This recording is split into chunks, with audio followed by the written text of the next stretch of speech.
Estamos de regreso y para contarles que, como lo veíamos recientemente, la Cámara de Diputados aprobó el informe de la Comisión Mixta sobre la glosa de gratuidad en la educación superior en la aprobación del presupuesto para el próximo año. Vamos a profundizar en este tema y tenemos contacto hasta ahora con el rector de la Universidad Católica de nuestro país, Ignacio Sánchez. El rector, muchas gracias por esta comunicación. ¿Cómo está? Muy bien, gracias a usted. Buenas tardes. Rector, queríamos conocer primeramente su impresión de lo que acaba de ocurrir en el Congreso. Finalmente se aprueba la glosa de gratuidad. Bueno, la glosa de gratuidad tiene muchos aspectos, beneficia y eso es muy bueno a los estudiantes de la educación técnico profesional, aumenta becas a los estudiantes de algunas universidades privadas que cumplan requisitos de calidad y me parece que también eso es una buena noticia. Ahora, por supuesto que no es una buena noticia que el Parlamento y el Ejecutivo no hayan considerado cumplir la palabra empeñada el año pasado en términos de la aprobación de los recursos de la asignación fiscal indirecta para todas las universidades del Consejo de Rectores. Eso fue un compromiso sellado el año pasado, que se iba a entregar por distintas maneras y que se iban a mantener y que ninguna universidad tradicional iba a ver dañado sus presupuestos por una disminución del AFI. Vemos que eso no se cumple, vemos que el Parlamento aprueba la propuesta del Ejecutivo de eliminar el 50% del AFI, lo que produce un daño muy importante a todas las universidades del Consejo de Rectores.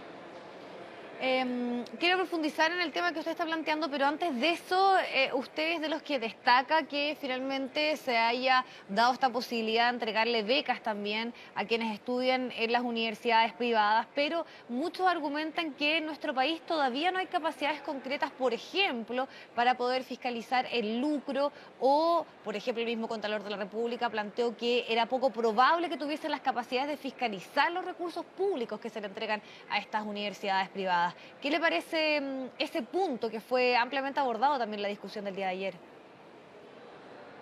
Bueno, los problemas hay que solucionarlos y si hay problemas para esa fiscalización, el deber del Ministerio, del Ejecutivo, es ahondar en los mecanismos para evitar que estos recursos públicos se vayan a instituciones que no estén cumpliendo con la ley. Hay que recordar que la ley impide a las universidades tener fin de lucro. Por lo tanto, a mí me parece que es una buena noticia que estudiantes con el mismo grado de vulnerabilidad que estudien en instituciones acreditadas que estén fuera del Consejo de Rectores tengan los mismos beneficios socioeconómicos. Ahora, si esos beneficios socioeconómicos hay que crear mecanismos nuevos para fiscalizar que sean bien utilizados, hay que hacerlo. Pero no porque eso no esté hoy día nos vamos a perjudicar a estudiantes talentosos que han elegido universidades que están fuera del Consejo de Rectores y los cuales tienen necesidad de apoyo económico para sacar adelante sus estudios. Rector, su opinión es un tanto distinta a la que escuchamos también de muchos otros rectores, sobre todo de las universidades estatales, quienes planteaban que aquí había un compromiso de específicamente potenciar o darle mayor énfasis a la educación estatal o pública en nuestro país y que los recursos tenían que justamente ir hacia ellos. ¿Por qué usted hace esta diferencia? Bueno, la verdad es que la educación pública no es solamente la que proviene del Estado, hay muchas instituciones tradicionales con muchísimos años trabajando de Arica a Punta Arenas en lo público sin pertenecer al Estado. Así que la primera diferencia que tengo con los rectores que han expresado eso es el sentido de lo público. Las universidades que están dentro del Consejo de Rectores todas son públicas, algunas son de propiedad estatal, otras no son de propiedad estatal. En segundo lugar, el compromiso primario del Ejecutivo tiene que ser cumplir la palabra empeñada en los últimos años y la palabra empeñada fue no dañar el presupuesto de las universidades a través de la mantención del monto de la asignación fiscal indirecta, indistintamente de que se pueda cambiar el espíritu de esa entrega. Entonces, a mí me alegra que las universidades estatales tengan mayores fondos para su fortalecimiento, eso por supuesto que lo requieren. Me alegra que los estudiantes de instituciones privadas puedan tener apoyo de beca, pero todas estas entregas de recursos no pueden ser expropiando recursos que corresponden a otras instituciones. Y yo siento que hoy día las universidades del G9 y en parte las universidades todas las que están en el Consejo de Rectores se les ha sido expropiado un monto que corresponde a la asignación fiscal indirecta, que como digo, el año pasado fue un acuerdo formal entre la ministra, los representantes del Parlamento, el vicepresidente del Consejo de Rectores, cosa que no se ha cumplido y eso me parece extraordinariamente grave. Usted plantea que ha existido una expropiación de esos recursos. ¿Hasta ahora ha habido algún tipo de explicación de por qué no se le entregan estos aportes fiscales indirectos? Y porque usted también plantea que esto significa una merma considerable en los recursos que van a tener las universidades. Bueno, al interior del Consejo de Rectores son 9.000 millones, para las universidades del G9 son algo más de 4.500 millones. Nosotros en el plenario de la semana pasada en Punta Arenas entregamos una carta formal a la ministra, ya lo habíamos hecho en conversaciones previas desde las distintas universidades, tanto el Ejecutivo como los parlamentarios conocen esta situación y entonces yo lamento que las prioridades se pongan en elementos que son también muy importantes, pero creo y nos han enseñado desde pequeño que la primera prioridad es cumplir con la palabra empeñada y eso no se ha cumplido en términos del AFI, eso lo tiene claro el Ejecutivo, lo tiene claro el Parlamento y así es de claro al interior del Consejo de Rectores. Ahora, esta reducción que se hace en el AFI, ¿usted considera que tiene algún tipo de relación precisamente con lo que ocurrió en la Cámara de Diputados y esta incorporación y darle más becas precisamente a quienes estudien en instituciones privadas? Porque finalmente aquí lo que estamos hablando y el gran tema de fondo es que hay que tratar de repartir estos recursos, que no son muchos, en un año de contracción económica y tratar de satisfacer distintos intereses. ¿Es esa la problemática que hay de fondo detrás de todo Claro. esto? No, yo pienso que eso tiene que ver con recursos extra. Cuando usted quiere asignar nuevos recursos, tiene que priorizar. Pero usted no puede asignar nuevos recursos quitándole recursos a instituciones que los tienen asignados en sus presupuestos desde hace muchos años. Entonces, por eso digo que esto es una expropiación de recursos que las universidades del Consejo de Rectores tienen y que hay que elevar una voz muy clara y decir las cosas por su nombre. Nosotros lo hemos dicho. No hemos tenido ninguna respuesta, la única respuesta que tuvimos es que el Parlamento aprueba entonces esta asignación de recursos, recursos extra para las universidades estatales. Yo me alegro que las universidades estatales tengan recursos extra para que puedan mejorar su calidad, fortalecerse, pero repito, nada de eso es razonable si se le están quitando recursos a universidades tradicionales que tienen estudiantes vulnerables, que hacen investigación, que sirven a sus comunidades a lo largo de todo el país y que están entregando un aporte público muy importante para toda la nación. Rector, en estas universidades que van a recibir estos recursos extras del G9, no está incluida la Universidad Católica. Entiendo que ahí habría un tema también que tiene relación con que se va a potenciar el entregarle recursos a universidades regionales. ¿Cuál cree usted que es la razón precisamente que puede haber detrás de todo esto? Bueno, la razón es que se quiere estimular a las universidades regionales. 8 de las 9 universidades del G9 son regionales, por lo tanto me alegro que esos 500 millones de pesos puedan significar un aporte para las universidades regionales. Yo creo que eso es una buena noticia. Sin embargo, tenemos que aclarar de dónde salen los recursos, cómo se adquieren los compromisos de los recursos ya asignados.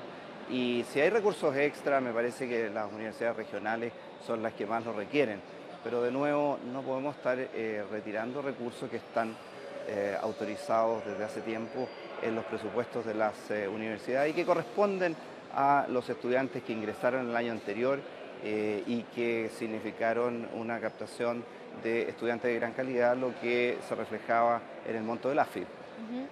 Ahora, ¿puede ser que el lobby también haya sido más fuerte para que finalmente estas universidades puedan recibir estos recursos y la preocupación que usted manifiesta de que no se haya incluido la Universidad Católica? Nosotros entregamos todos nuestros argumentos de la manera más transparente, de la manera más dialogante, respetuosa y con convicción. Lo que hagan otros actores, la forma en que se reúnan, la forma en que entreguen los mensajes, depende de cada uno de ellos. No me corresponde a mí evaluar el accionar o las actividades de cada uno de los otros rectores. Rector, para avanzar un poco más nuevamente, se ve el tema de la gratuidad a través de la glosa incorporado en la discusión del presupuesto y todavía está pendiente y muchas voces son bastante críticas o más bien no tienen muchas expectativas de lo que pueda pasar precisamente con el proyecto de educación superior en nuestro país. ¿Qué expectativas tiene usted de lo que pueda surgir en el debate y si finalmente se va a lograr acordar esto de la administración de Michelle Bachelet? No sabemos, lo que sí sabemos es que el gobierno está preparando indicaciones para cambiar en el texto, indicaciones sustitutivas. Estaba trabajando con el Consejo Rectores para acordar esas indicaciones. En ese sentido, el proyecto de ley está bastante detenido en los últimos meses. No sabemos si de aquí a fin de año va a poder reactivarse eso. Vamos a ver si las indicaciones nuevas, si el texto nuevo es apropiado o no. Hasta ahora ha tenido un rechazo amplio por la mala calidad del proyecto de ley y esperamos que esa calidad mejore para que realmente se presente un proyecto de ley que sea de presente y de futuro para la educación superior. En eso estamos comprometidos y en eso estamos trabajando al interior del Consejo Rector.